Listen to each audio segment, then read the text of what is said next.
नमस्कार साथियों, गौरव ज्ञान धारा में आप सभी का स्वागत है। बताइए, आप लोग मुझे अच्छे से सुन पा रहे हैं या नहीं और देख पा रहे हैं या नहीं, ये कंफर्मेशन दे दीजिए सिर्फ। इसके बाद में अपन क्लास को आगे लेकर चलते हैं और आज इस सप्ताह की शुरुआत करते हैं अपने धार्मिक स्थल वाले टॉपिक से। यदि अपन देखें कि अब अपने जो मैंने लास्ट क्लास में डिस्कस किया था, पूरा सिलेबस के किस हिसाब से चल रहे हैं अपन और किस हिसाब से आगे चलेंगे, उसी के अनुसार चल रहे हैं। तो मंदिर इस टॉपिक के अंदर धार्मिक स्थल में मुख्य तौर पे आपको क्या पढ़ना, मंदिर पढ़ने हैं। यानी राजस्थान के मंदिर वाला जो टॉपिक है अपन ने देखना कला संस्कृति वाले जो है उस सेक्शन में नहीं पढ़ा, क्योंकि वहां सिलेबस में दिया ही नहीं था। इसको दिया गया इस पार्ट के अंदर, तो राजस्थान के मंदिर अपने को पढ़ना है। एक बात जो विद्यार्थियों की बार बार अभी कमेंट में आई है कि सर फलाने आयोग के अध्यक्ष ने ये कहा, फलाने आयोग के सदस्य ने ये कहा कि पेपर जो है इस स्तर के बनेंगे, वो स्तर के बनेंगे, तो हमें डर लग रहा है। मैं आप लोगों से यही कहना चाहूंगा, डरना नहीं है। आप जिस तरीके से आगे बढ़ रहे हो उसी तरीके से आगे बढ़ते रहो।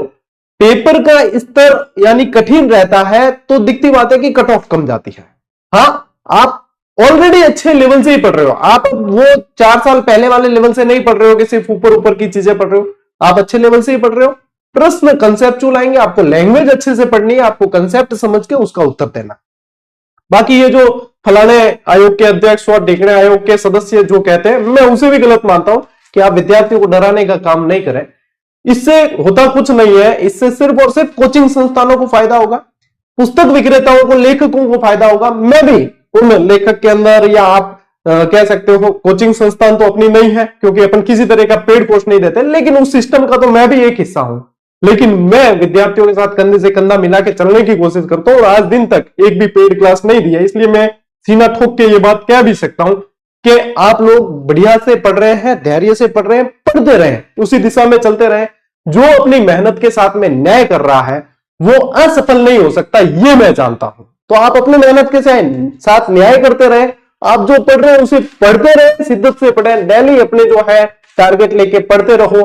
कंसेप्ट पे तो ध्यान देना ही चाहिए और हमेशा से मैं ये चीज तो आपको कहता ही आया हूं, क्योंकि क्लासेस होती इसलिए है, आप लोगों को कंसेप्ट समझाने के लिए है। तो भयभीत नहीं होना है, पेपर कठिन आएगा, कट ऑफ कम जाएगी, कुछ भी नहीं है। और सभी के लिए एक समान ही आना है। ऐसा तो है नहीं कि फलाने बच्चे को जो है अलग से पेपर दे दिया, तो घबराना बिल्कुल नहीं है। अपनी मेहनत के साथ में न्याय करते रहें और बस जिसने मेहनत की है सफलता उसी की है। डर किसी से भी नहीं रखना है, आपको डरना तो है ही नहीं, ठीक है। तो अगली बार आप ये चीज नहीं पूछेंगे, सिर्फ अपनी मेहनत पे ध्यान देंगे।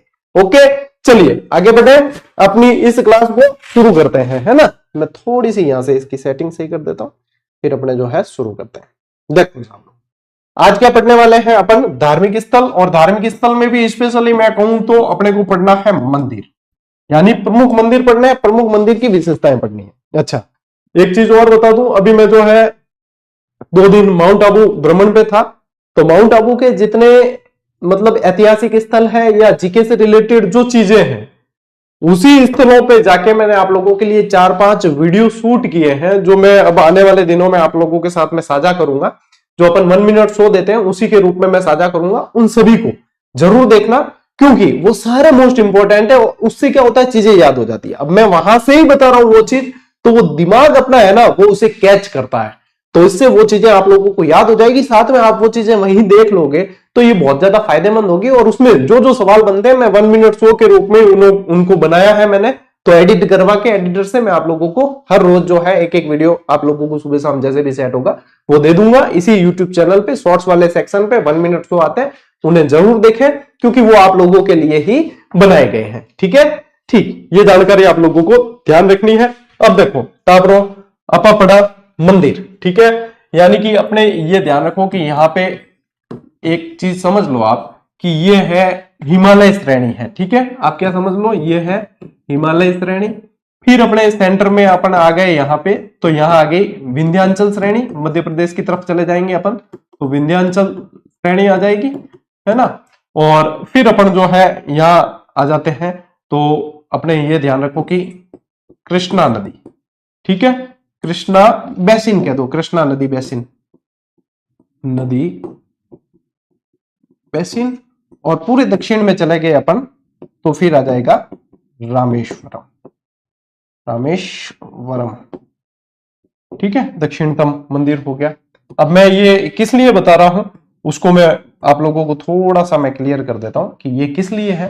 तो देखो, आप लोगों को ये चीजें जो है याद करवाने के लिए बढ़िया तरीके से मैं याद करवाना चाहता हूं आप लोगों को, इसीलिए इतनी मेहनत कर रहा हूं। तो आप भी अपने जो है मेहनत के साथ में न्याय करेंगे। साथियों, आप लोगों से मुझे अपेक्षाएं बहुत ज्यादा है, क्योंकि एक जुड़ाव हो जाता है, अटैचमेंट हो जाता है। जब बच्चे लगातार पढ़ रहे होते हैं तो बहुत ज्यादा अटैचमेंट हो जाता है। तो मैं चाहता हूं कि आप सफलता जरूर हासिल करें, है ना। ये नहीं है कि सफलता के बाद में आप लोग मुझे क्रेडिट दे। क्रेडिट लेना होता तो मैं आप लोगों को अभी तक नंबर दे चुका होता। 4 साल में मैंने आप लोगों को नंबर नहीं दिया। यानी कि आप पढ़े, आप सिलेक्शन लें और अपने माँ बाप के सपने पूरे करते, उन्हें सैलरी दे दे, बस हो गया मेरा काम।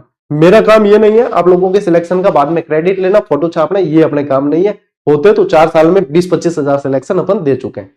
तो ये है कि आप लोगों को सिलेक्शन लेना है, इसीलिए ये मेहनत की जा रही है। अब यहां पे ये क्या है? अब ये है बेटा मंदिरों की अगर शैलियां देखोगे ना आप, तो मंदिरों की जो है प्रमुख 3 तरह की शैली देखने को मिलती है। प्रमुख शैलियां जो है वो 3 तरह की है, जिसमें आप नंबर 1 पे रखेंगे नागर शैली को। कौन सी? नागर शैली। नंबर 2 पे अपन रख लेते हैं यहां पे बेसर शैली को। वैसे इसको 3 पे लेना चाहिए, लेकिन मैं सीक्वेंस के अनुसार आप लोगों को ये बता रहा हूं। इसको रख लेते हैं अपन बेसर शैली को, और नंबर 3 पे रखते हैं अपन द्रविड़ शैली को। द्रविड़ शैली एक्चुअल में आप लोगों को नागर और नागर के बाद में सीधा द्रविड़ ध्यान रखना है, क्योंकि ये बेसर शैली जो है ना, इन दोनों का मिश्रण है। ठीक है, इन दोनों का मिश्रण है। इस चीज को समझ लो, बहुत बढ़िया हो जाएगा। अब देखो, हिमालय से लेके और यहां तक, हिमालय से लेके और आप विंध्याचल पर्वत श्रेणी है ना, यहां तक आप लोगों को ध्यान रखना है। यहां पे स्पेशली नागर शैली के मंदिर देखने को मिलते हैं। यहां पे कौन से मंदिर देखने को मिलते हैं? नागर शैली के। नागर कह दो आप, पंचायतन कह दो चाहे, या फिर गुर्जर प्रतिहार शैली कह दो, या महामारू कह दो, ये सभी जो है एक दूसरे से लिंक है। थोड़ी बहुत 1-2 विशेषताओं का अंतर रहता है, बाकी ये एक दूसरे से लिंक रहती है। अच्छा, एक लाइट स्टूडियो की बंद है, मैं चालू कर देता हूं, थोड़ा सा उजाला जो है सही होगा। हाँ, अब परफेक्ट है। तो ये क्या है? एक दूसरे से लिंक रहती है। तो ये सारी इसमें मतलब वर्गाकार गर्भगृह होता है, प्रदक्षिणा पथ होता है, कपोत होते हैं, ऊपर मंडपिका, ध्वज वगैरह, ये सारे स्ट्रक्चर अभी मैं बताऊंगा आप लोगों को। पहले ध्यान रखना है कि ये जो है ये एरिया है इसका। फिर यहां विंध्याचल से लेके कृष्णा को अभी बाद में देखेंगे, पहले ये देख लेते हैं। ये जो है कृष्णा नदी बेसिन है, उससे लगा के रामेश्वरम कन्याकुमारी तक जो शैली पाई जाती है वो है द्रविड़ शैली। वो है आप लोगों के द्रविड़ शैली के मंदिर यहां पे पाए जाते हैं। जैसे कि मीनाक्षी टेम्पल है ना मदुरई का, उस तरीके के। इसमें क्या होता है? अष्टकोणीय मंदिर होते हैं। इसमें मंदिर अष्टकोणीय होते हैं। और साउथ के मंदिर कुल मिला के, यानी साउथ के मंदिर आप लोगों ने देखे हुए लंबे लंबे पिरामिड नुमा मंदिर होते हैं। कैसे होते हैं? पिरामिड नुमा मंदिर होते हैं। वो आ गया। अब इन दोनों का देखो, यहां का प्रभाव भी यहां आएगा और यहां का प्रभाव भी यहां आएगा। तो ये कैसी हो जाती है? ये हो जाती है मिश्रित। इनका क्या हो जाता है? यहां पे मिश्रण हो जाता है, और मिश्रण होता है वो शैली कहलाती है बेसर शैली। वो शैली क्या कहलाती है? बेसर शैली। और मैं दावे के साथ कह सकता हूं, इस कंसेप्ट को इस तरीके से समझ लिया भैया, इसके बाद में आप लोगों के आगे काली भीत है, आगे कोई समस्या ही नहीं होनी, आगे किसी तरह की कोई समस्या होनी नहीं है आप लोगों के। क्लास नहीं चल रही, कुछ बच्चों के कमेंट आ रहे हैं। चल रही है क्या? सही से आप लोगों को दिखाई दे रहा है, सुनाई दे रहा है? बताओ एक बार कमेंट करके। क्लास ओके चल रही है? बाद में ध्यान पड़ी हो, मैं तो एफर्ट लगा रही हूँ और क्या क्लास भी नहीं चल रही थी, मुझे बाद में देख के अफसोस होगा, क्योंकि लाइव है तो आप लोगों के कमेंट क्लास चल रही है। अच्छा, किसी किसी के अटक रही है, तो अटक रही तो ये तो आपके वहां के डेटा का प्रॉब्लम है, हमारे यहाँ से तो नहीं अटक रही। यहाँ से तो बढ़िया 3000 kbps की स्पीड से जो है ये स्ट्रीमिंग सॉफ्टवेयर दे रहा है यूट्यूब को। तो मेरी तरफ से नहीं है, जिसकी अटक रही है वो क्लास को बंद करके वापस चालू करना, ठीक है? क्योंकि कई हो गया सही चल रही है, यानी कि सही चल रही है। रुक रही है तब तो आप ही को आपके वहीं से करना पड़ेगा, मेरे यहां से समस्या नहीं है। यहां से तो एकदम ग्रीन सिग्नल मिला हुआ है अभी।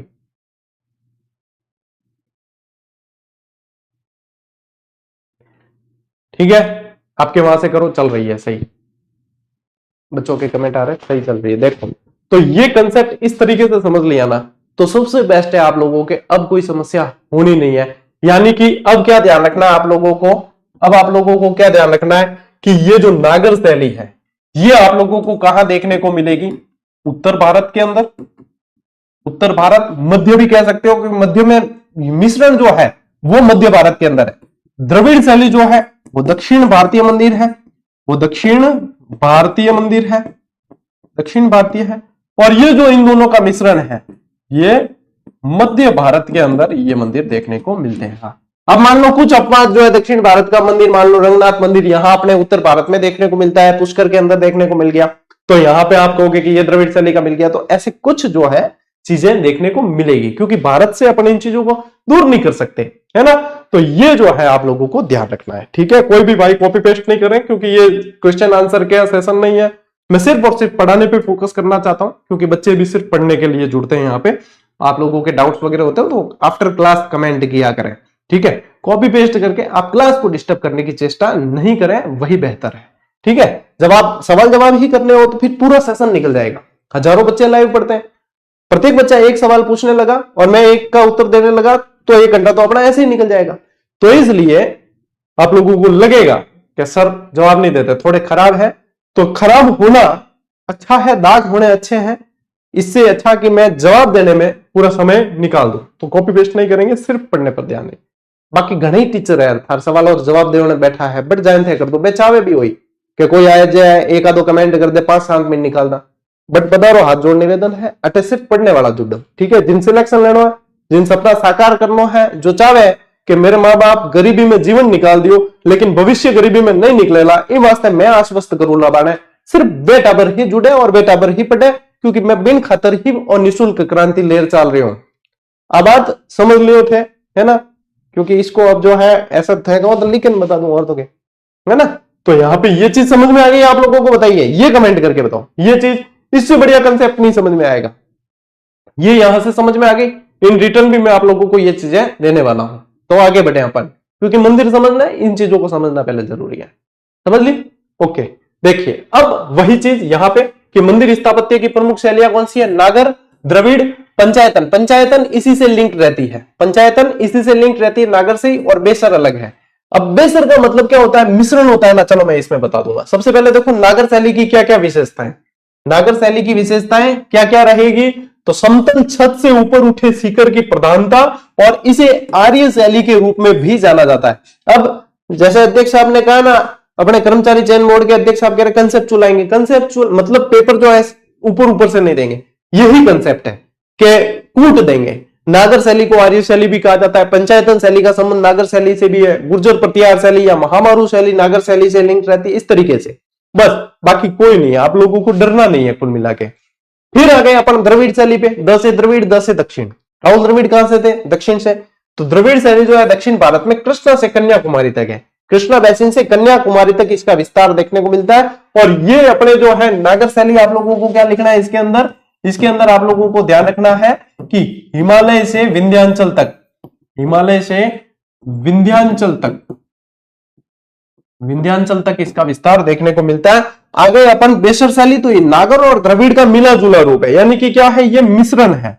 ये क्या है? एक तरीके से मिश्रण है। और क्योंकि चालुक्य शासकों ने इस शैली में बहुत ज्यादा मंदिर बनाए, इसलिए इसे चालुक्य शैली के नाम से भी जानते हैं। तो इसे चालुक्य शैली भी कहा जाता है। एक बार प्रश्न आया था कि ये बेसर का मतलब क्या होता है? तो बेसर का मतलब होता है खच्चर।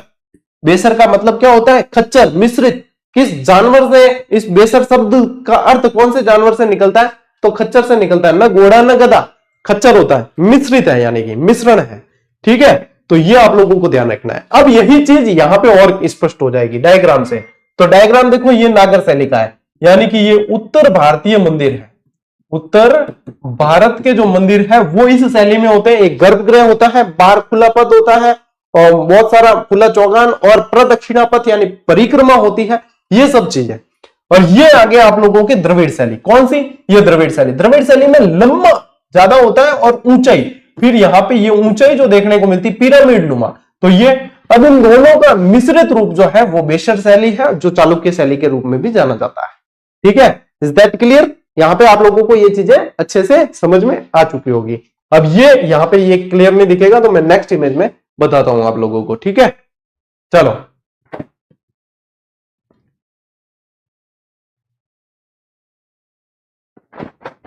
भाई मेरे तो यहाँ पे जो है कोई भी गड़बड़ नहीं है, क्लास सही चल रही है, फिर भी आप लोग कह रहे हैं, कुछ एक बच्चे कह रहे हैं, तो मैं यहाँ पे अपने इस मोबाइल के अंदर हाथों हाथ ही चलाकर देख लेता हूँ, ठीक है।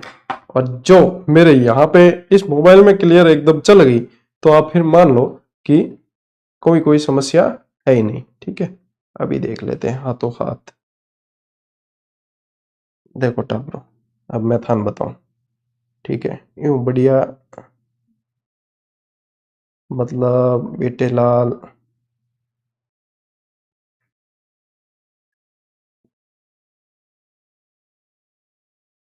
जो मैं मोबाइल ऐसे करके बताऊंगा ना, सिर्फ मोबाइल में आवाज कम कर लेता हूं ताकि डबल नहीं आए।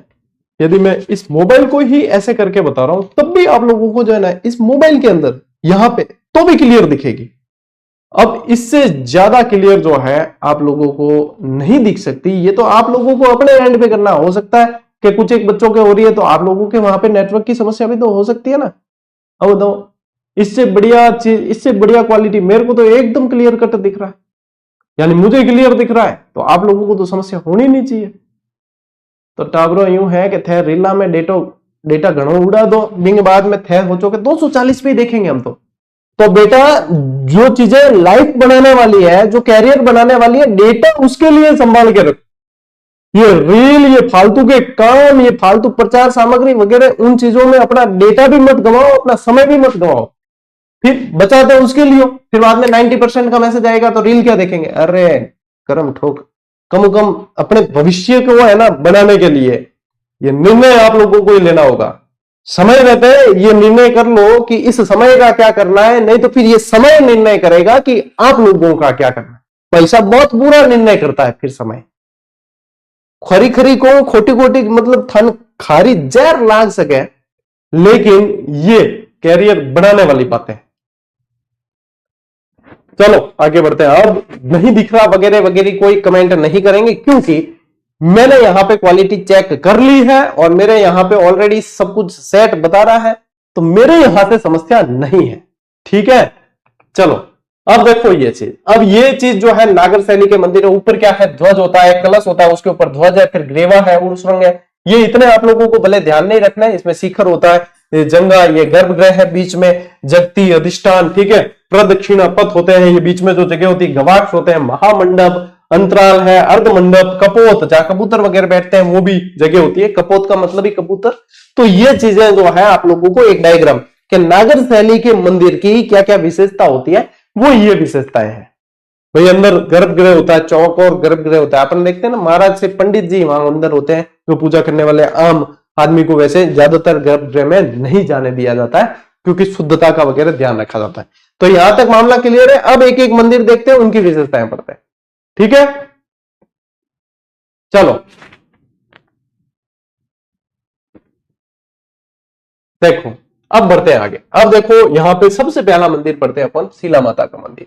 अब शीला माता जो है, ये ध्यान रखना आप लोगों को, कछवा वंश की आराध्य देवी है, ठीक है। कछवा वंश की आराध्य देवी है शीला माता। शीला माता का ओरिजिनल मतलब ये जो मूर्ति है यहाँ पे, जैसे मंदिर है ना जयपुर के अंदर, ये मूर्ति बंगाल के अंदर थी, और केदार जो है, बंगाल का शासक केदार था, वो इनकी पूजा करता था।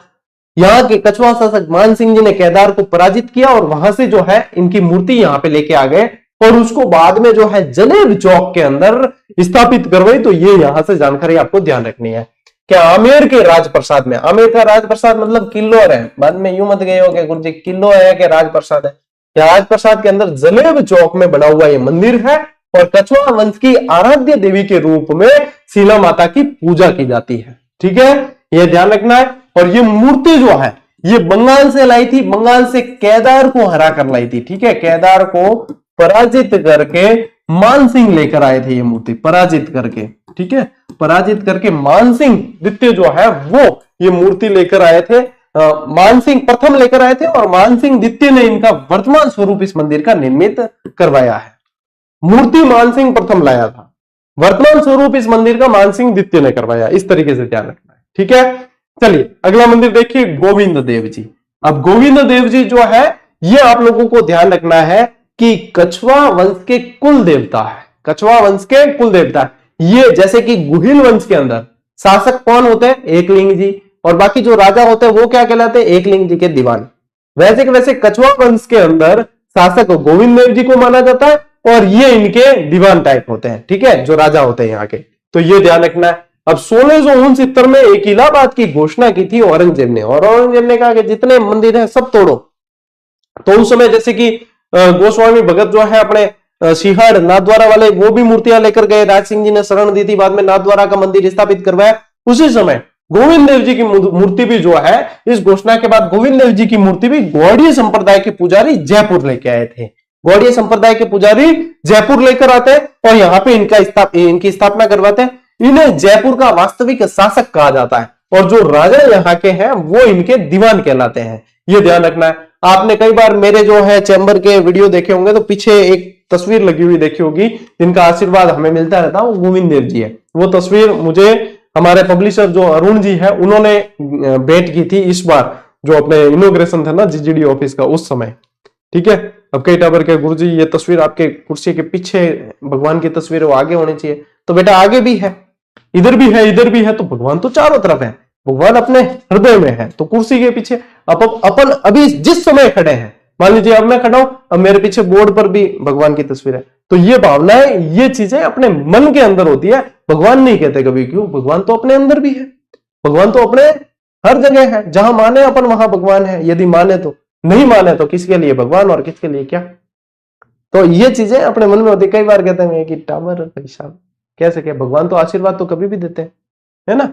तो ये तो होता है क्या, गुरु जी पीछे नहीं होनी चाहिए, पीछे भी, आगे भी, साइड में भी। आप लोगों को पीछे वाला दिख रहा है, इसलिए आप लोगों को पता है कि पीछे है। आप लोगों को आगे जब कैमरा लगा हुआ उसके आगे की चीज नहीं दिख रही, तो आप लोग फिर उसका नहीं कह सकते। ये चीजें हैं। तो कई बार मेरे को इच्छा होती है कि जवाब दूं, लेकिन फिर भी जो है नहीं देता हूं। तो इसी तरीके अब जब मौका आता है, मौका हो, दस्तूर हो, तो फिर कह भी देना चाहिए, है ना।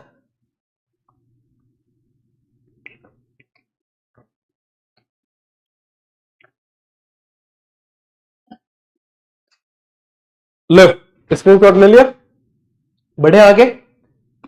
देखो, इनके बाद में आपको ध्यान रखना है, जगत शिरोमणि मंदिर कहां है। ये जयपुर के अंदर है। निर्माण किसने करवाया? मानसिंह प्रथम की रानी कनकावती ने करवाया, और कनकावती ने निर्माण करवाया अपने पुत्र की याद में, अपने पुत्र की याद में, अपने बेटे की याद में, पुत्र की याद में, जिसका नाम क्या था? जगत सिंह था। इसलिए इस मंदिर का नाम क्या हो गया? जगत शिरोमणि। और यहां कृष्ण की प्रतिमा चित्तौड़ से लाई गई है। यहाँ पे कृष्ण भगवान की जो प्रतिमा है वो चित्तौड़गढ़ से लाई हुई है। ये आप लोगों को ध्यान रखना है। एक है कल्की मंदिर। अब कल्की मंदिर जो है, इन कल्की देवता जो है, इन्हें कलयुग के देवता कहा जाता है, कि कलयुग का विष्णु भगवान का अवतार कल्की जी को माना जाता है। ये मंदिर कहां है? जयपुर के अंदर।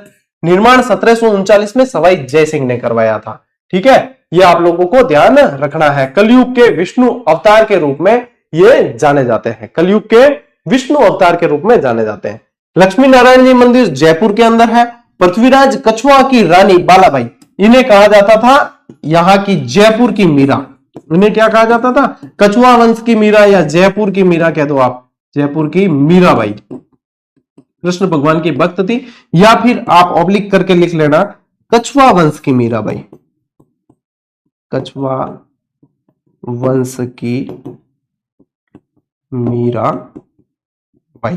बालाबाई को कहा जाता था पृथ्वीराज कछुआ वही शासक है जिसने अपने पुत्रों में झगड़ा नहीं हो, तो उत्तराधिकारी युद्ध नहीं हो, इसलिए 12 भागों में जो है राज्य को बांट लिया था। उसे 12 कोटड़ी के नाम से जाना जाता था, ठीक है ना, जो राणा सांगा का साथ जिसने दिया था वो। तो ये ध्यान रखना। फिर देखो गलता जी। गलता जी जो है गालव ऋषि की तपोस्थली, गालव ऋषि की तपोस्थली है, जयपुर के अंदर ही है। और कृष्णदास पयोहरि द्वारा स्थापित ये पीठ है, ठीक है, रामानुज संप्रदाय से संबंधित है। ये पूछ ले कि ये कौन से संप्रदाय से संबंधित है ये मंदिर, तो ये रामानुज संप्रदाय से संबंधित है, रामानुज संप्रदाय से, ठीक है।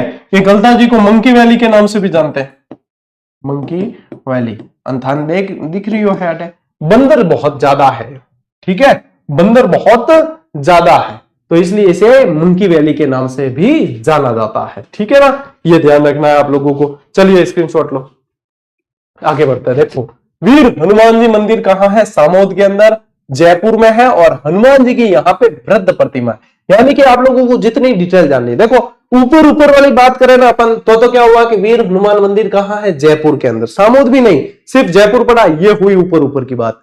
अब क्या डिटेल थोड़ी सी जाननी चाहिए, तो वो है आप लोगों को कि ये जयपुर के अंदर है ना। जयपुर के अंदर तो ऊपर ऊपर की बात हो गई कि इनकी यहाँ पे वृद्ध प्रतिमा की पूजा होती है, ये इसकी डिटेल हो गई। और देखो आखिर में हर स्टूडेंट को याद तो उतना, एक इंसान की कैपेसिटी होती है कोई भी चीज याद करने की। अब थाने कोई कह दे कि बहुत ज्यादा डिटेल में पेपर आई, तो ऐसा तो हो नहीं सकता कि हर टॉपिक की अपन अलग किताब लेकर आए। आखिर में चीज तो वही पढ़नी है, और कैपेसिटी है कि पढ़नी जो है वही, मतलब इतनी ही पढ़ सकते हैं।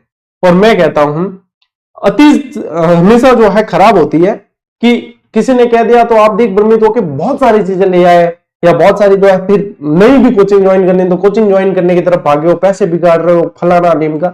आखिर में कैपेसिटी जितनी है उतना ही कर पाओगे।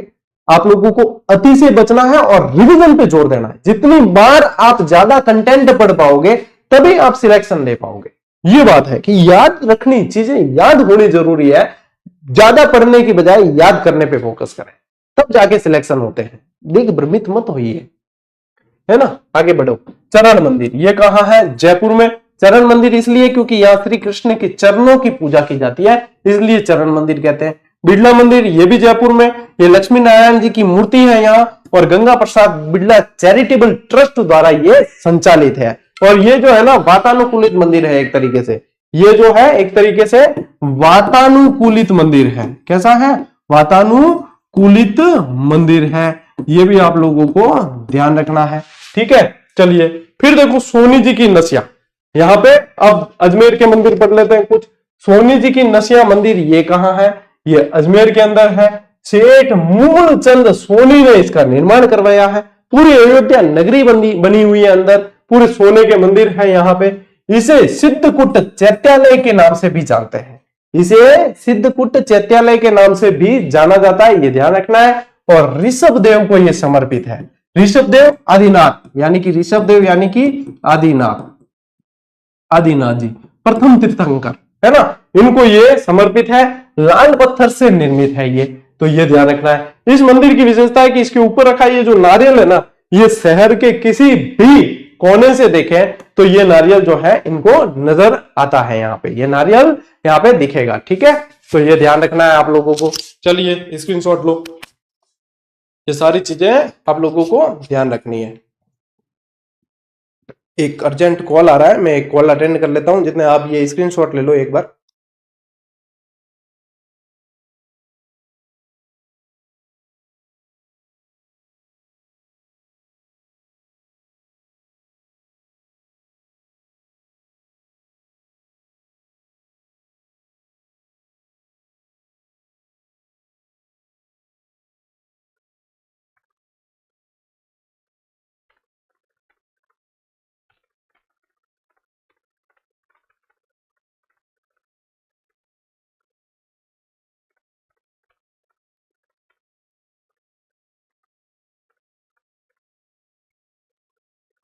हाँ भाई, आ रही आवाज।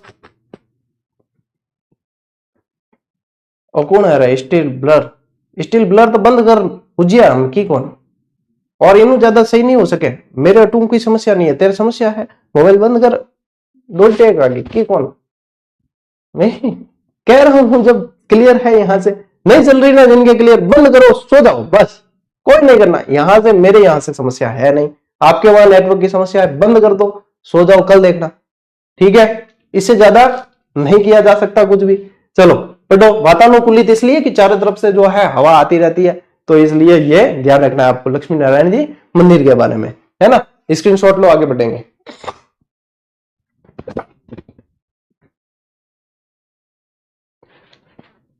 देखो ब्रह्मा मंदिर, पहले इस मंदिर के बारे में यह कहा जाता था कि ये एकमात्र मंदिर है ब्रह्मा जी का। ब्रह्मा जी के मंदिर के बारे में ऐसा सुनने को मिलता है, पढ़ने को भी मिलता है कि ब्रह्मा जी के मंदिर की जो मूर्ति की प्राण प्रतिष्ठा करते हैं, उस आदमी को जो है अगला सूरज वो आदमी नहीं देख पाता, तो या तो उसको समाधि लेनी पड़ती है या उसकी मृत्यु हो जाती है। तो इसलिए ब्रह्मा जी के मंदिर ज्यादा देखने को नहीं मिलते हैं, ठीक है। एक तो ये मान्यता है। दूसरा, ब्रह्मा जी का मंदिर पुष्कर वाला पहले एक ही पढ़ने को आता था राजस्थान में। वैसे तो और छोटे छोटे मंदिर दिखेंगे, लेकिन आप लोगों को पुष्कर के अलावा दो मंदिर और ध्यान रखना है ब्रह्मा जी के। एक तो आसोत्रा के अंदर है, बालोत्रा आसोत्रा के अंदर, और एक है छिंच बांसवाड़ा के अंदर। ठीक है, तो ये तीन ब्रह्मा मंदिर आप लोगों को ध्यान रखने ही रखने हैं। ठीक है, अब ये ब्रह्मा जी का मंदिर जो पुष्कर वाला है ना, पुष्कर यानी अजमेर, आदि गुरु शंकराचार्य जी द्वारा ये निर्मित है और विश्व का पहला ब्रह्मा मंदिर है ये। ठीक है, ये पहला ब्रह्मा मंदिर माना जाता है। पहले तो इसके साथ में ये भी कहते थे कि एकमात्र है, लेकिन एकमात्र अब नहीं है, ध्यान रखना। वर्तमान स्वरूप जो है इसका गोकुल चंद पारिक के द्वारा इसका तैयार करवाया गया, और यहां कार्तिक पूर्णिमा को मेला बढ़ता है। कब मेला बढ़ता है? कार्तिक पूर्णिमा को मेला बढ़ता है। महात्मा गांधी जी की अस्थियां यहां पे विसर्जित की गई थी। अब ब्रह्मा मंदिर पुष्कर में, यानी पुष्कर झील की जितनी भी विशेषताएं हैं वो सारी की सारी आप ब्रह्मा मंदिर के अंदर पढ़ सकते हो, वो सारी की सारी ब्रह्मा मंदिर में आप पढ़ सकते हो, ये ध्यान रखना है आप लोगों को। आइए आगे, काचरिया मंदिर किशनगढ़ के अंदर राधा कृष्ण स्वरूप की यहाँ पे पूजा होती है और निम्बार्क पद्धति से ये पूजा की जाती है। निम्बार्क सभ्यता की प्रधान पीठ का है, बताओ इस संप्रदाय की सभ्यता क्या है? संप्रदाय की प्रधान पीठ कहां है? सलेमाबाद। सलेमाबाद भी अजमेर में ही पड़ता है, तो सलेमाबाद के अंदर तो निम्बार्क पद्धति से इनकी यहाँ पे पूजा की जाती है। अब मैंने आप लोगों को स्टार्ट में द्रविड़ शैली पढ़ा रहा था, तब मैंने कहा था ना द्रविड़ शैली का मंदिर है एक, रंगनाथ मंदिर। तो ये पुष्कर के अंदर जो है रंगनाथ मंदिर, ये द्रविड़ शैली में बना हुआ है। ठीक है, और द्रविड़ शैली का मतलब यानी कि पिरामिड नुमा है।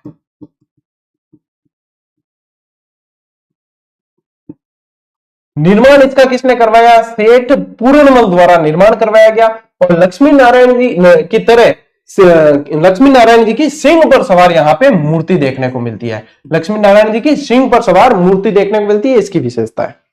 एक तो अपन पढ़ते ब्रह्मा मंदिर, एक ध्यान रखना वरा मंदिर, अर्णोराज द्वारा निर्मित है ये। ठीक है ना, वरा मंदिर। एक तो वरा मंदिर और एक अर्णोराज द्वारा यहाँ पे 12 मंदिरों का निर्माण करवाया है। कितने? 12 मंदिरों का निर्माण अर्णोराज द्वारा करवाया गया। अर्णोराज कौन? चौहान शासक। ठीक है, रमा वैकुंठ मंदिर ये कहाँ है? ये भी पुष्कर के अंदर है, और ये रामानुज शाखा का, ये भी मंदिर रामानुज शाखा से संबंधित है। तो वैष्णव संप्रदाय की रामानुज शाखा से संबंधित ये मंदिर भी आप लोगों को ध्यान रखना है। चलो टॉपरो स्क्रीनशॉट लो, आगे बढ़ाएगा।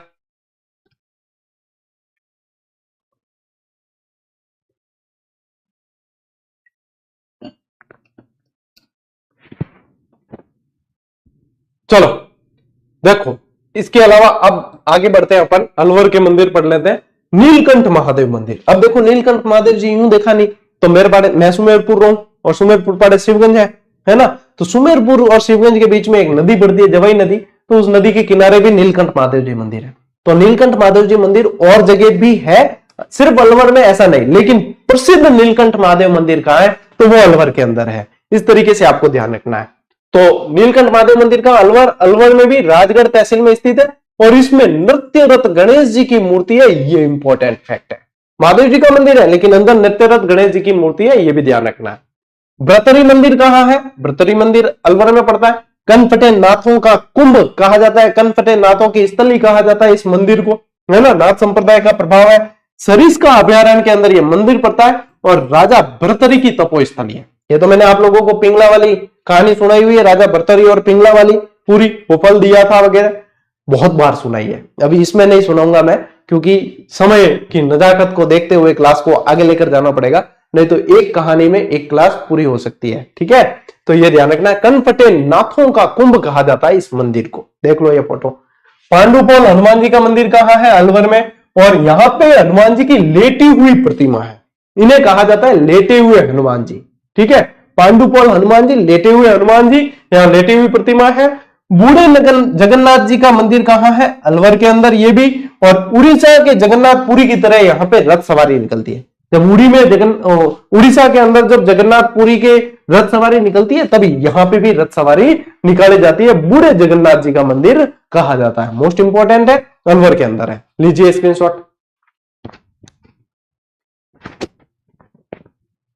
चलो आगे बढ़ते। बेणेश्वर धाम, भाई साहब जय जोहार, आदिवासियों का कुंभ कहा जाता है, और त्रिवेणी संगम पे स्थित है। सोम, माही और जाखम नदियों के संगम पे स्थित है बेणेश्वर धाम। ठीक है, संत मावजी का संबंध इस मंदिर से रहा है, ये पूछा जाता है आप लोगों को। खंडित शिवलिंग की यहाँ पे पूजा की जाती है, ये पूछा जाता है आप लोगों को। सारी चीजें नोट करके रखनी है, मोस्ट इंपॉर्टेंट चीज है, बहुत ज्यादा एग्जामिनर का फेवरेट प्रश्न रहता है। माही सोम जाखम के संगम पर है। स्वयंभू, स्वयंभू का मतलब क्या होता है? जो स्वयं उदित हो, किसी के द्वारा स्थापित किया हुआ नहीं है, स्वयंभू खंडित शिवलिंग है यहाँ पे, ठीक है, जिसकी पूजा की जाती है। महारावण आस्करण ने निर्माण करवाया था, ये आप लोगों का कंसेप्ट है। माघ माह में प्रसिद्ध मेला बढ़ता है, ये भी आप लोगों का कंसेप्ट है। उपनाम क्या है? आदिवासियों का कुंभ इसे कहा जाता है, ये आप लोगों को ध्यान में रखना है। आदिवासियों का कुंभ कहा जाता है, मोस्ट इंपॉर्टेंट चीज है यहाँ पे। जैसे कुंभ के अंदर मतलब अपने ध्यान रखना है, जैसे कि हरिद्वार के अंदर जैसे लक्ष्मण झूला होता है ना, वैसे यहाँ पे भी लक्ष्मण झूला भी देखने को मिलता है, ये ध्यान रखना।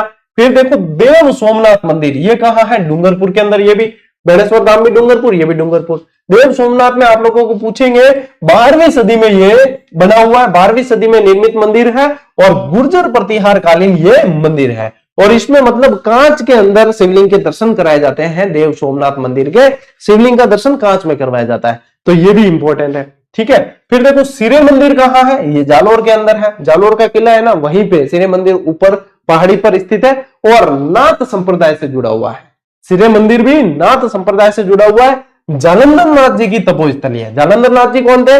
ये मान सिंह जी जो थे ना अपने राठौड़ शासक जोधपुर के, मान सिंह, उनके गुरु थे जालंधर नाथ। तो जालंधर नाथ जी की ये तपोस्थली रहा है और इसका निर्माण इसीलिए किसने करवाया? मान सिंह राठौड़ ने करवाया। किसने करवाया? मान सिंह राठौड़ ने निर्माण करवाया है, ये ध्यान रखना है। आशापुरा माता मंदिर कहाँ है? मोदरा जालोर के अंदर भी। देखो आशापुरा माता का मंदिर, महोदरी माता भी कहते हैं इन्हें, मोदरा जालोर के अंदर भी है। साथ ही साथ ध्यान रखना नाडोल के अंदर भी है, नाडोल पाली के अंदर भी आशापुरा माता का मंदिर है। दोनों मंदिर प्रसिद्ध है, ठीक है।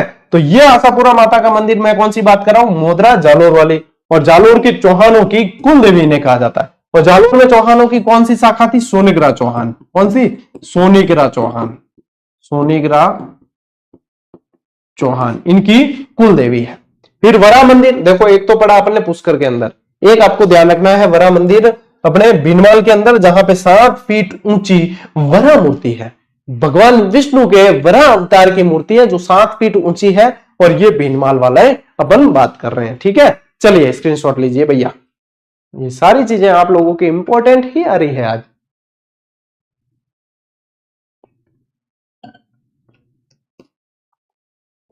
देखिए अंबिका माता मंदिर उदयपुर, जगत गांव का नाम है, ठीक है, जगत गांव का नाम है, जहां पे स्थित है उस गांव का नाम है जगत, इसलिए जगत अंबिका मंदिर भी कहा जाता है। मेवाड़ का खजुराहो किस मंदिर को कहा जाता है? तो वो इस मंदिर को कहा जाता है। देखो खजुराहो मंदिर जो है वो छतरपुर के अंदर है। वैसे तो खजुराहो मंदिर की क्या विशेषता है कि वहां पे एक तो ग्रुप ऑफ टेम्पल है, बहुत सारे मंदिरों का समूह है। दूसरी चीज की काम कला पे आधारित मूर्ति कला देखने को मिलती है, तो इसलिए जहां पे ऐसी मूर्ति कला देखने को मिलती है उसे खजुराहो के रूप में इंगित किया जाता है, तुलना की जाती है। तो जगत अंबिका मंदिर को मेवाड़ का खजुराहो कहा जाता है, ये ध्यान रखना है, मोस्ट इंपॉर्टेंट चीज। फिर सास बहु मंदिर, एक्चुअली इस मंदिर का नाम है सहस्त्रबाहु मंदिर, जो नागदा उदयपुर के अंदर है, लेकिन इसे जो है अभ्रंश होकर बाद में सास बहु मंदिर के रूप में जाना जाता है। दूसरा फैक्ट है इसका कि एक मंदिर यहाँ पे थोड़ा सा बड़ा और एक छोटा है, 2 मंदिर है, इसलिए भी इसे सास बहु मंदिर के नाम से जाना जाता है। तो ये देखो ये थोड़ा बड़ा है, ये थोड़ा छोटा है, इसलिए भी सास बहु मंदिर कहते हैं। यहाँ 2 मंदिर बने हुए, तो दोनों ही चीजें ध्यान रखनी है। ये विष्णु जी का मंदिर है, क्या ध्यान रखोगे? मंदिर किसना है? किसका है? विष्णु भगवान का, ठीक है। चलिए अगला देखिए, सुंदा माता मंदिर जसवंतपुरा जालोर के अंदर है। सुंदा माता मंदिर कहाँ है? जसवंतपुरा जालोर के अंदर है। यहाँ पे आपको ध्यान रखना है माता जी के मुख की पूजा होती है, तो इसे अघटेश्वरी मंदिर कहा जाता है। सुगंधात्री पर्वत पर है ये और अघटेश्वरी मंदिर के रूप में जाना जाता है, इसे ध्यान रखना, मोस्ट इंपॉर्टेंट है। और ये जालोर और यहाँ पे मतलब श्रद्धालु भी बहुत ज्यादा यहाँ पे आते हैं, सुंदा माता, ठीक है। भालू कंजर्वेशन रिजर्व भी है। जगदीश मंदिर उदयपुर, निर्माण 1651 में महाराणा जगत सिंह ने करवाया है। वास्तुकार कौन थे इसके? अर्जन भाणा और मुकुंद थे। और इसे सपनों में बना मंदिर भी कहा जाता है, इसे सपनों में बना मंदिर भी कहते हैं, क्योंकि जगत सिंह जी के सपने में इस मंदिर का जो है सपना आया था इन्हें, फिर बाद में इन्होंने निर्माण करवाया, सपनों में बड़ा मंदिर भी कहते हैं। एकलिंग जी का मंदिर कहाँ है? कैलाशपुरी के अंदर है। और ध्यान रखना है शैव संप्रदाय से जुड़ा हुआ है ये, शैव संप्रदाय। और यूं पूछ ले कि शैव संप्रदाय में भी कौन सी शाखा, तो शैव संप्रदाय में लकुलिश शाखा। कौन सी शाखा? लकुलिश शाखा का मंदिर है। और ये कौन है? मेवाड़ के कुल देवता कहलाते हैं। मेवाड़ के शासक भी एकलिंग जी ही कहलाते हैं। बाकी जो वास्तव में राजा यहाँ के जो है वो इनके दीवान कहलाते हैं, ये ध्यान रखना आपको। एकलिंग जी का मंदिर जो है बापा रावल के समय का है, बापा रावल ने स्थापित किया था। लीजिए स्क्रीनशॉट। चलिए आगे बढ़ते हैं। गुप्तेश्वर महादेव मंदिर, ये कहा है? तितरडी। तितरडी कहां पड़ता है? उदयपुर के अंदर ही पड़ता है। तितरडी भी कहा है? उदयपुर में ही है। अब कोई कहते गुरुजी तितरडी कह दियो, तितरडी है कहते? तितरडी उदयपुर के अंदर हाड़ा पर्वत पर यह निर्मित है और इसे मेवाड़ के अमरनाथ के रूप में जाना जाता है। इसे क्या कहा जाता है? मेवाड़ का अमरनाथ इसे कहा जाता है। यह भी आप लोगों को ध्यान रखना है। जावर का विष्णु मंदिर, ये सनूमर के अंदर है। और निर्माण किसने? रमाबाई ने करवाया है, क्योंकि जावर जो है कुंभा की पुत्री थी रमाबाई। जावर उनकी आजीविका चलाने के लिए जावर जो है रमाबाई को दिया गया था, तो वहां पे इसका निर्माण जो है रमाबाई ने करवाया। शिल्पी कौन था? सूत्रधार ईश्वर। ठीक है, ये ध्यान रखना है। फिर एक तिरुपति बालाजी का मंदिर चूरू में है राजस्थान के अंदर, एक तिरुपति बालाजी का मंदिर मावल आबू रोड के अंदर है। दोनों ही चीजें ध्यान रखनी है। ठीक है, तो ये ध्यान रखना है, ये चूरू वाला जो है वो सुजानगढ़ में पड़ता है। वेंकटेश फाउंडेशन द्वारा संचालित है। यही वेंकटेश फाउंडेशन एक्चुअल जो तिरुपति बालाजी का मंदिर आंध्र प्रदेश के अंदर है वास्तविक, वहां पे भी यही फाउंडेशन जो है उस मंदिर को भी चलाता है, तो उसके द्वारा ही ये स्थापित है। भित्ति चित्रों में विष्णु के 10 अवतारों का यहाँ पे वर्णन देखने को मिलता है। फिर सालासर बालाजी का मंदिर कहाँ है? चूरू के अंदर है ये भी। और हनुमान जी के शीश की यहाँ पे पूजा की जाती है। मूर्ति खेत में प्रकट हुई थी। एक व्यक्ति थे जिनका नाम था मोहन जी, और वो जब खेत जोत रहे थे तब मूर्ति प्रकट हुई थी, फिर वहां पे स्थापित की। और दाढ़ी मूंछ वाली मूर्ति थी, तो दाढ़ी मूंछ वाले हनुमान जी इन्हें कहा जाता है। सालासर बालाजी चूरू, ध्यान रखना है। ठीक है, लीजिए भैया स्क्रीनशॉट लो। देखो मेहंदीपुर बालाजी दौसा में, सालासर बालाजी और तिरुपति बालाजी चूरू के अंदर है। चलिए आगे बढ़ते हैं। फिर ध्यान रखो सूर्य मंदिर कहां पड़ता है? झालावाड़ के अंदर पड़ता है। झालरा पाटन में जो है सूर्य मंदिर है, और इसे पद्मनाभ मंदिर के नाम से भी जाना जाता है। 7 सहेलियों का मंदिर भी इसे कहा जाता है। और आप लोगों को ध्यान रखना है, एक शीतलेश्वर महादेव मंदिर भी कहां है? झालावाड़ के अंदर है, जो पहला तिथि अंकित मंदिर माना जाता है। पहला तिथि अंकित मंदिर माना जाता है शीतलेश्वर महादेव। यहाँ पे इसे जो है अर्धनारेश्वर मूर्ति है, तो यहाँ अर्धनारेश्वर मंदिर भी कहते हैं। चंद्रभागा नदी के किनारे है, और अन्य नाम इसका चंद्रमौलेश्वर मंदिर है। अन्य नाम क्या है? चंद्रमौलेश्वर मंदिर। त्रिनेत्र गणेश मंदिर कहाँ है? रणथंभौर। रणथंभौर कहाँ? सवाई माधोपुर के अंदर। सवाई माधोपुर रणथंभौर के अंदर। ठीक है, गणेश जी के मुख की पूजा होती है। सबसे प्राचीन मंदिर माना जाता है, और ऐसी मान्यता है कि राजस्थान में कहीं भी विवाह संपन्न हो तो पत्रिका त्रिनेत्र गणेश मंदिर, रणथंभौर वाला जो त्रिनेत्र गणेश मंदिर है उनके लिए रखी जाती है। फिर देखो घुश्मेश्वर महादेव मंदिर मोस्ट इंपॉर्टेंट है, प्रश्न बना भी है इससे। सवाई माधोपुर के अंदर है, सिवाड़ गांव में, और ये 12वां ज्योतिर्लिंग है, इसलिए इससे प्रश्न बनता है। ये 12वां ज्योतिर्लिंग है, ये भी ध्यान रखना। और यहाँ पे कांच के अंदर जो है यहाँ शिवलिंग की दर्शन करवाए जाते हैं, ये भी आप लोगों को ध्यान रखना है। ठीक है, यहाँ पे भी सेम वैसे ही फैक्ट है। चलो भाई आगे बढ़ा। त्रिपुरा सुंदरी मंदिर, ये कहां है? तलवाड़ा के अंदर। तलवाड़ा कहां पड़ता है भैया? बांसवाड़ा में। तलवाड़ा बांसवाड़ा।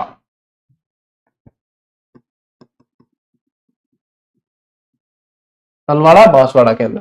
पांचाल जाति की कुलदेवी माना जाता है इन्हें, और तुरतई माता के नाम से जाना जाता है। यदि पूछ ले कि स्पेशल गांव कौन सा है, तो उमरई गांव के अंदर है ये कहां है? उमरई गांव के अंदर है, ये भी ध्यान रखना है। घोटिया अंबा माता का मंदिर कहां है? ये भी बांसवाड़ा के अंदर। चैत्र अमावस्या को यहाँ मेला बढ़ता है, और पांडवों के वनवास से संबंधित यह स्थल रहा है। अज्ञातवास से संबंधित बैराट रहा है, वनवास से संबंधित ये रहा है। ब्रह्मा मंदिर एक और मैंने आप लोगों को बताया था ना, बांसवाड़ा के अंदर है। तो 12वीं सदी के अंदर निर्मित ब्रह्मा मंदिर भी यही है, जो कहां पड़ता है? छिंछ बांसवाड़ा के अंदर। कहां पड़ता है? छिंछ बांसवाड़ा के अंदर।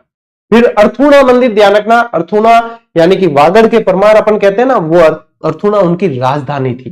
ठीक है, तो अर्थुणा मंदिर बांसवाड़ा लकुलिश संप्रदाय से संबंधित है। अब बताओ, लकुलिश यानी कि शैव संप्रदाय, लकुलिश यानी शैव संप्रदाय से संबंधित है। परमार शासक मंडलिक के पुत्र चामुंडराय द्वारा निर्मित है। इस मंदिर से यही प्रश्न पूछते हैं कि इसका निर्माण किसने करवाया? चामुंडराय ने करवाया। फिर देखो, ये आया किराड़ू मंदिर बाड़मेर, जिसे राजस्थान का खजुराहो कहा जाता है, वो ये किराड़ू मंदिर है।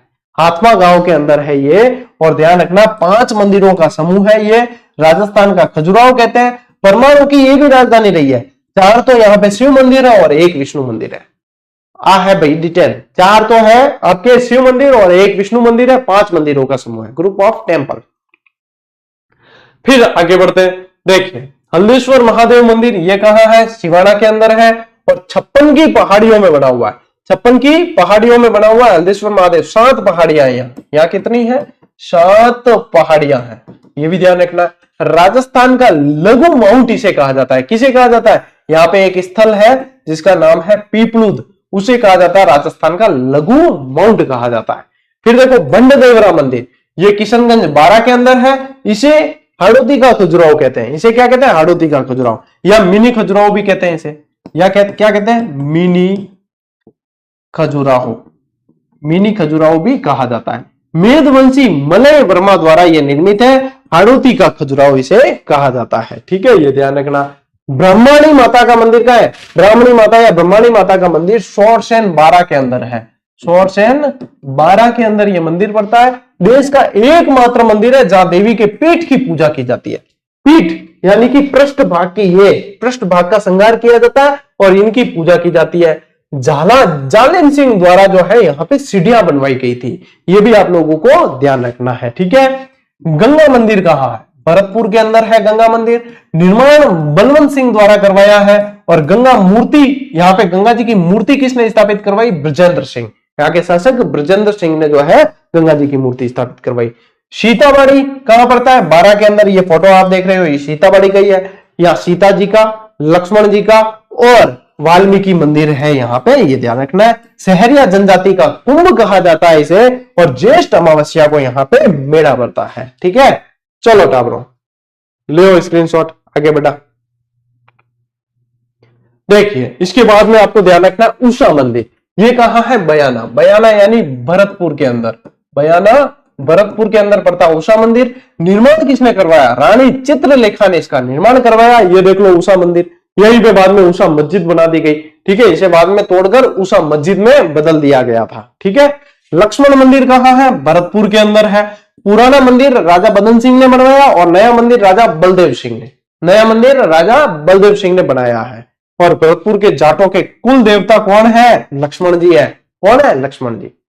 तिलस्वा महादेव मंदिर कहां है? भीलवाड़ा के अंदर। तिलस्वा महादेव मंदिर कहां है? भीलवाड़ा। तो कई सारे बच्चों के हो सकता है क्लास अभी रुक गई थी, तो वो तो यहां से मुझे मैसेज दिख गया था। तो कई सारे बच्चों के जो है क्लास वैसे पूरी हो चुकी है, अपना पूरा कंटेंट अपन ने पढ़ लिया है। जिनको लग रहा है बच्चों को कि हमारे क्लास रुक रुक के चल रही थी, तो अब जैसे एंड होगी क्लास तब आप वापस से शुरू करके देख लेना। ठीक है, हो सकता है नेटवर्क की समस्या रही हो किसी के, तो हो सकता है बाकी कई सारे बच्चों की चल रही थी, तो यहां से अपने यहां से समस्या थी नहीं। चलिए, आज की इस क्लास को साथियों यहीं पे पूरी करते हैं, संपन्न करते हैं। अब मिलते हैं अपन अगली क्लास में, अगले सेशन में। तब तक के लिए राम राम, जय हिंद।